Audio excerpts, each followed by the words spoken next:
I was bubbling with excitement over my recent promotion and could wait to share the news on my third wedding anniversary with my husband and mother-in-law.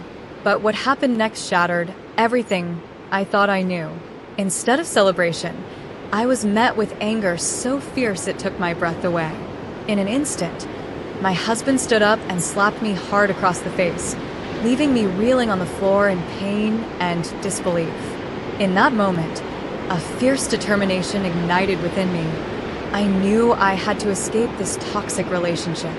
But revenge was on my mind, and within just weeks, my entire life was about to change in ways I never imagined. What happened next will leave you speechless. My name is Sandra, and I'm a financial analyst living in Houston, Texas. It's funny how life can change in the blink of an eye. I used to think that my life was going according to plan, that everything was perfect. But on the night of my third wedding anniversary, everything changed. I remember that evening vividly. The sun was setting, casting a golden hue over the city, and I was excited. I had just received a significant promotion at work, something I had worked hard for over the past few years. I had prepared to share this milestone with my husband, Mark, and his mother, Mrs. Davis, during our anniversary dinner. I hoped for laughter, smiles, and maybe even a toast to celebrate my achievement. The restaurant was elegant, with soft lighting and the gentle clinking of glasses around us. As we sat at our table, I took a moment to appreciate the surroundings and the company. Mark had always been my biggest supporter, or so I thought. He smiled at me, his eyes full of anticipation, as I gathered the courage to make my announcement. "Mark, Mrs. Davis," I said, my heart racing with excitement. "I have some fantastic news. I've been promoted to senior financial analyst." The words hung in the air for a moment, and I waited for the applause, the cheers, or at least some words of congratulations. But instead, I was met with a heavy silence. Mrs. Davis's expression darkened, and I felt a chill run down my spine. "Is this what we raised him for?" she finally snapped, her voice dripping with disdain. "To be overshadowed by his wife's career?" I blinked, stunned by her reaction. I had expected pride, or at least a hint of happiness. Instead, it felt as though I had committed a crime. Mark shifted uncomfortably in his seat. I could see the conflict in his eyes. He wanted to support me, but he was caught between his wife and his mother. "Mom, it's great news for Sandra. We should celebrate her achievement," he said weakly, but his voice lacked conviction. Mrs. Davis wasn't having it. "What about starting a family, Sandra? Do you think a promotion can replace the joy of children?" Her words were sharp, and I felt a wave of anger wash over me. I took a deep breath, trying to maintain my composure. "I believe I can balance both my career and family, Mrs. Davis. This promotion is important to me." Mark looked down at the table, avoiding my gaze. "Sandra, maybe we should consider what Mom is saying," he murmured, his voice cold and distant. My heart sank. This wasn't the supportive partner I had thought I married. "I can't just quit my job to satisfy your mother's expectations," I replied, trying to keep my voice steady. "I deserve respect for my hard work." The atmosphere grew tense, and I could feel the eyes of other diners on us. Mark's demeanor shifted, and I saw the frustration build in him. "You're being unreasonable, Sandra. You're my wife, not my competitor. Why can't you see that?" His words felt like a slap in the face, more painful than any physical blow. "This is not a competition, Mark. I'm trying to share my success with you." My voice trembled, and I could see tears welling up in my eyes. Mrs. Davis leaned in closer, her eyes narrow. "You need to think about what's best for our family, not just your career ambitions." I felt trapped. This is who I am, and I won't give it up. Not for anyone. The words escaped my mouth, fueled by anger and desperation. I was fighting not just for my career, but for my identity. Mark stood up suddenly, the tension in his body palpable. "You don't get it, do you? You're putting your career above everything else. This is what marriage is about, sacrifice." In that moment, I could see the influence his mother had on him, twisting his views of our marriage into something suffocating. I had always believed we were a team, but now I felt like an outsider in my own life. Sacrifice shouldn't mean losing yourself. I shot back, feeling the heat rising in my cheeks. I deserve to have my dreams too. The argument reached a boiling point, and in a shocking moment, Mark raised his hand and struck me across the face. The sound echoed through the restaurant, silencing the surrounding conversations. I fell to the floor, shocked and bewildered. For a moment, the world stood still. I couldn't believe what had just happened. My heart raced, and I felt the sting on my cheek, both from the slap and from the betrayal of someone I loved. As I lay there, tears streaming down my face, I realized that this was a turning point. The trust one had in Mark shattered in an instant, and I knew deep down that I couldn't stay in this toxic environment any longer. I pushed myself up from the floor, my heart pounding. I felt a surge of determination rising within me. I couldn't let this define me. I would not be a victim. I would reclaim my life. The evening had begun with excitement, but it ended in chaos. As I looked at Mark and Mrs. Davis, I understood that this was not just an argument. It was a wake-up call. I needed to take action, to break free from the chains of expectations and start living for myself. As I left the restaurant, I felt a mix of emotions swirling inside me: anger, fear, and a flicker of hope. It was time to make a change, and I was ready to confront whatever lay ahead. I stumbled out of the restaurant, my heart racing and my mind a whirlwind of emotions. The cool night air hit my face like a splash of cold water, grounding me in reality. I couldn't believe what had just happened. I felt humiliated, not just by Mark's actions but by the whole evening's unfolding. It was supposed to be a night of celebration, but it had turned into a nightmare. As I drove home, I replayed the events over and over in my mind. How had it come to this? The man I loved had struck me, and his mother's influence had turned him against me. I thought about the life we had built together, and the dreams I had held on to. I felt lost, like a ship adrift at sea. When I got home, the silence was deafening. I dropped my keys on the table and sat down, still in shock. The walls felt like they were closing in on me. I could hear the faint sound of my heart beating in my ears. I pulled out my phone and stared at the screen. There were no messages from Mark, no apologies, no concern, nothing. I called Rachel, my close friend and colleague.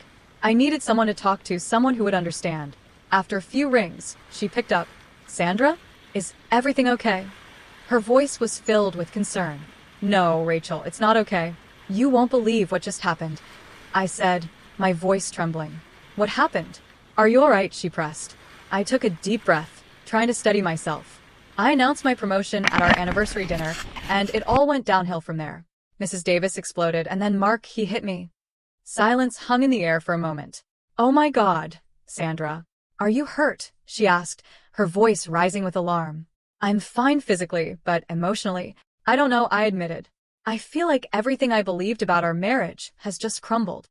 "Listen, you need to get out of that situation. You don't deserve to be treated like that," Rachel said firmly. Her words were a lifeline, pulling me back from the edge of despair. "I know, but it's complicated. We've been together for years, and I thought we were happy," I replied, my voice cracking. "Sometimes the people we love can change, especially under pressure. You need to think about what's best for you now," she urged. As I listened to Rachel, a wave of realization washed over me. I had sacrificed so much for this relationship, and now I was left feeling lost and alone.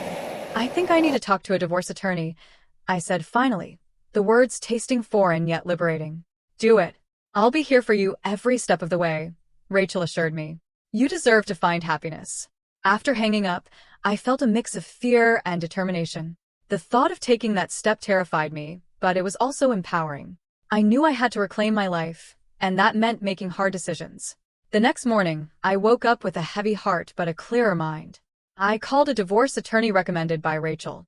"Hello, my name is Sandra. I need to file for divorce," I said as soon as the call connected. "Understood. Can you come in this afternoon to discuss the details?" the attorney replied. "Yes, I'll be there," I said, hanging up with a sense of resolve. I was taking control, one step at a time. At work, I tried to maintain some semblance of normalcy, but I could feel the weight of the previous night's events pressing down on me. My boss, Mr. Roberts, noticed my distraction during our morning meeting. "Sandra, is everything all right? You seem a bit off today," he asked gently. I'm dealing with some personal issues, but I'll manage, I replied, forcing a smile. You know you can talk to me if you need to, he said, his voice filled with understanding. Thank you, Mr. Roberts. I appreciate it, I said, feeling grateful for his support. It was comforting to know I had allies at work. Later that day, Rachel surprised me with lunch. I thought you could use a break, she said, sliding into the chair across from me. How did the meeting with the attorney go? I haven't gone yet, I admitted. I'm nervous about what's next. Just take it one day at a time. You're stronger than you think, Sandra, she encouraged. I felt a glimmer of hope at her words. As the afternoon wore on, I found myself lost in my work, trying to escape the emotional turmoil swirling within me. I focused on the numbers, the spreadsheets, the analysis, anything to keep my mind occupied. Finally, the time came for my appointment with the attorney. I took a deep breath before stepping into the office, my heart pounding. The attorney, a middle-aged woman named Karen, welcomed me with a warm smile. Let's get started, Karen said, her tone professional yet empathetic. Tell me what's been going on. I shared my story, detailing the emotional and physical struggles I had faced. As I spoke, I felt a sense of empowerment growing within me. I was no longer just a victim. I was taking action to change my life. Sandra, it sounds like you've made the right choice for yourself. You deserve to be in a healthy, supportive environment, Karen said, her words resonating deeply. After our meeting, I left the office feeling a mix of anxiety and exhilaration. I had taken a significant step toward reclaiming my life. The path ahead would be challenging, but I was ready to face it head-on. I would no longer be defined by someone else's expectations. I would find my voice, my strength, and my freedom. The weeks following the anniversary dinner were a whirlwind of emotions and hard decisions. After my meeting with Karen, my divorce attorney, I began the difficult process of detaching my life from Mark's. Each day felt like a mix of dread and hope, a constant battle between my fears and the determination to reclaim my identity. At work, I buried myself in projects. With my promotion still fresh in my mind, I focused on proving myself, not only to my colleagues but to myself. Mr. Roberts, my boss, continued to check in on me. Sandra, you're doing excellent work. If you need to talk, I'm here, he said one afternoon. Thanks, Mr. Roberts. I appreciate your support, I replied, feeling grateful for his understanding. One evening, Rachel, my closest friend, texted me. Let's celebrate your new beginning. How about drinks this weekend? Her message brought a smile to my face. I needed this, an escape, a chance to feel normal again. Absolutely. I could use some fun, I replied, excitement bubbling within me. That Saturday, we met at a lively bar downtown. The atmosphere was warm, and I felt a rush of energy as I walked in. Rachel waved from a corner table, and I joined her, feeling the weight of the past few weeks start to lift. Cheers to new beginnings, Rachel exclaimed, raising her glass. To new beginnings, I echoed, clinking my glass against hers. We chatted about work, my promotion, and the future. I revealed my plan to start a mentorship program for young women in finance. I want to help them navigate challenges like I've faced, I shared. That's a brilliant idea. You'd be an amazing mentor, Rachel encouraged. As the night progressed, I felt lighter and more like myself. I was rediscovering my passions and dreams. The laughter and connection with Rachel were just what I needed to reignite my spirit. The following week, I met with Helen, the industry contact who had invited me to speak at a conference. I'm so glad you decided to join us, Sandra. Your story can inspire many, she said as we settled into a cafe. I hope so. I want to empower others to find their voice, I replied, feeling a surge of determination. As the conference date approached, I carefully prepared my speech, weaving in the lessons I had learned. The night before, I practiced in front of the mirror, feeling a mix of nerves and excitement. On the day of the conference, as I walked onto the stage, the weight of the moment enveloped me. The room was filled with women, all eager to hear what I had to say. My heart raced, but as I began to speak, I felt a sense of purpose fill me. I stand here today as a survivor, someone who has faced the storm and emerged stronger. I began. I shared my journey, and the audience responded with nods of understanding. I know what it's like to feel trapped, to think your dreams don't matter, but your voice matters, and you deserve to pursue your passions, I said, my conviction growing stronger. When I finished, the applause was thunderous, and I felt overwhelmed with emotion. Women approached me afterward, sharing their stories and thanking me for my honesty. I realized I was not alone in my struggles, and that connection filled me with hope. In the following days, I focused on planning my mentorship program, reaching out to local universities eager to connect with young women ready to carve their paths in finance. As I immersed myself in this new venture, I felt invigorated. I was no longer just Sandra defined by someone else's expectations. I was Sandra, a mentor, a leader, and a voice for change. Even as I thrived professionally, Mark continued to reach out, desperate to repair the damage. I ignored his calls and texts, focusing instead on my newfound purpose. I was learning to set boundaries, valuing my well-being above all else. One night, I received a message from Laura, a mutual friend. "Mark's been asking about you. He says he regrets everything," she wrote. "It's too late for that," I replied, my heart heavy but resolute. I had moved on, and I was ready for whatever came next. As the months passed, I found my footing in this new chapter of my life. My mentorship program gained traction, and I began connecting with young women eager to forge their paths in finance. I felt a renewed sense of purpose, something I hadn't felt in a long time. One Saturday, I hosted the first meeting of the program at a local cafe. As I watched the eager faces of the participants, I felt a rush of excitement. "Welcome, everyone. I'm so glad you're here," I began, my voice steady. "Today, we'll share our stories and discuss the challenges we face in our careers." The discussions were vibrant and heartfelt. Each woman shared her experiences, and I realized how powerful our connections could be. I was no longer just telling my story, I was helping others find their voices, too. After the meeting, a young woman named Mia approached me. "Thank you for creating this space. I've been struggling to find my place in this industry," she said, her eyes bright with hope. "That's exactly why I started this program," I replied, smiling. "You belong here, and we'll support each other." With each meeting, I grew more confident in my role as a mentor. I also began to explore new opportunities for myself. Helen invited me to speak at another conference, and I eagerly accepted. This time, I felt less nervous and more empowered. I was ready to share not just my struggles but also my triumphs. As I prepared for my speech, I reflected on how far I had come. I no longer felt like the woman who had been slapped in front of family or trapped in a toxic relationship. I was Sandra, a woman who had risen from the ashes and was determined to make a difference.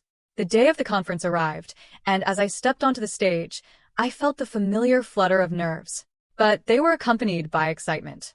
I began, "Today, I want to talk about resilience and the power of community. Together, we can overcome anything." Afterward, the audience's applause was overwhelming. I realized I was not just speaking, I was connecting. I had transformed my pain into strength and was using it to uplift others. As I drove home, I felt a deep sense of fulfillment. My past was still a part of me, but it no longer defined me. I was building a life on my own terms, filled with purpose and hope. I was ready to embrace whatever the future held, confident that I had the strength to face it all.